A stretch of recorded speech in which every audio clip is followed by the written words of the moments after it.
Good evening, everybody, and welcome to tonight's devotional. I'm Pastor Tim Mason, the Associate Pastor at Incarnation Lutheran Church, and I'd just like to remind everybody that you can participate in all of our online activities by simply going to our website, godamong.us, and click on online activities.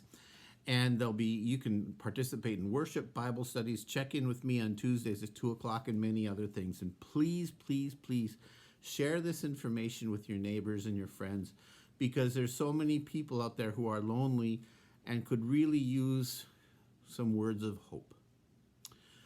Tonight's devotional comes from an article called MLK on Nonviolence, Martin Luther King on Nonviolence, from the Martin Luther King Jr. Research and Education Institute, Stanford University. As a theologian, Martin Luther King reflected often on his understanding of nonviolence. He described his own pilgrimage to nonviolence in his first book, Stride Toward Freedom, and in subsequent books and articles. True pacifism, or nonviolent resistance, King wrote, is a courageous confrontation of evil by the power of love. Both morally and practically committed to nonviolence, King believed that the Christian doctrine of love, operating through the Gandhian method of nonviolence, was one of the most potent weapons available to oppressed people in their struggle for freedom.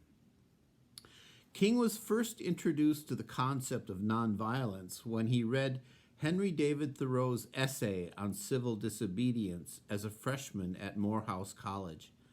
Having grown up in Atlanta and witnessed segregation and racism every day, King was fascinated by the idea of refusing to cooperate with an evil system.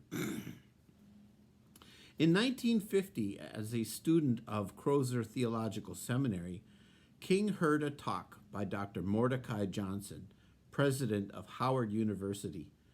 Dr. Johnson, who had recently traveled to India, spoke about the life and teaching of Gandhi.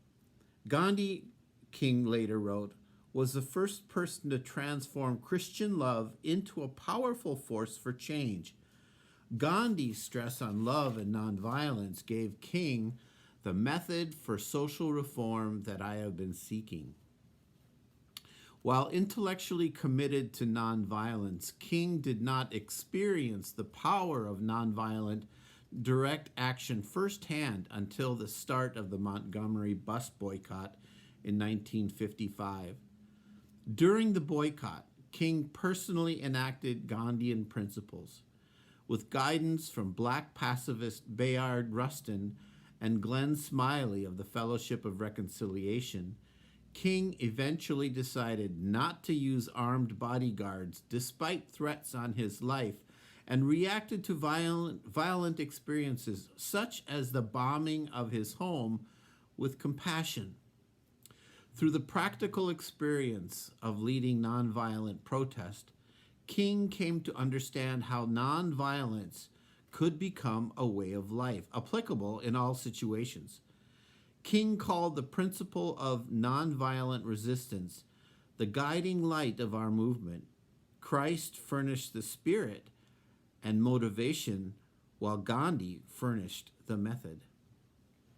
King's notion of nonviolence had 6 principles. First, one can resist evil without resorting to violence. Second, nonviolence seeks to win the friendship and understanding of the opponent, not to humiliate him.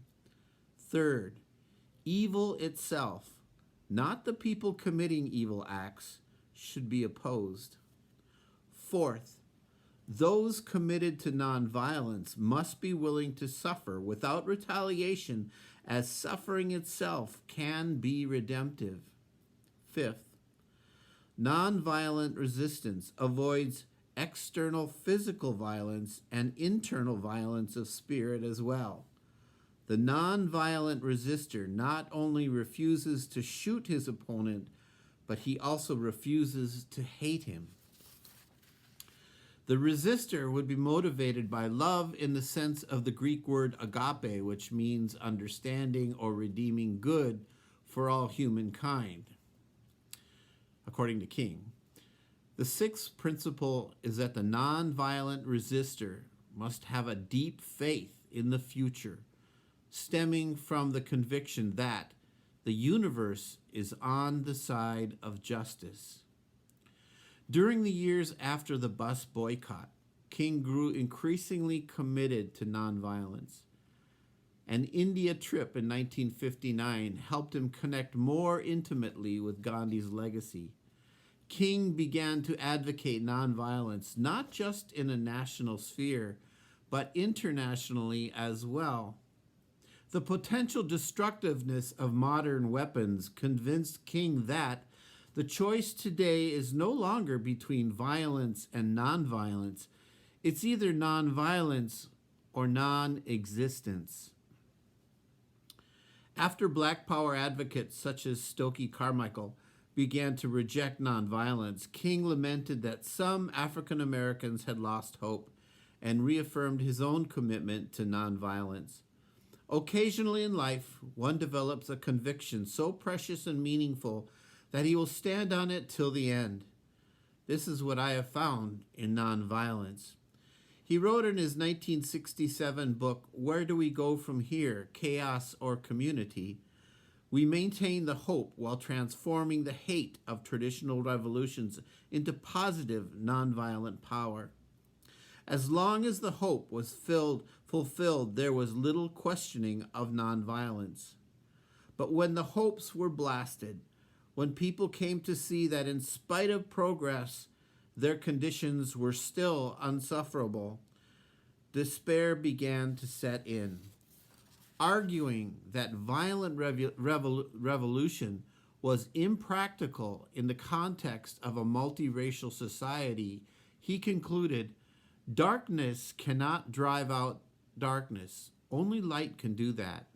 Hate cannot drive out hate. Only love can do that.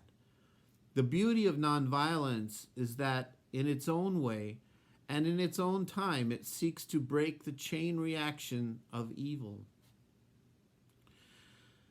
In the spring of 1968, while preparing for a planned march to Washington to lobby Congress on behalf of the poor, King and other SCLC members were called to Memphis, Tennessee to support a sanitation workers' strike. On the night of April 3rd, King gave a speech at the Mason Temple Church in Memphis. In his speech, King seemed to foreshadow his own untimely passing, or at least to strike a particularly reflective note, ending with these now historic words. I've seen the promised land. I may not get there with you, but I want you to know tonight that we as a people will get to the promised land. And I'm happy tonight. I'm not worried about anything. I'm not fearing any man. Mine eyes have seen the glory of the coming of the Lord. In fact, King had already survived an assassination attempt in the shoe section of the Harlem department store in September 20th, 1958. The incident only affirmed his belief in nonviolence.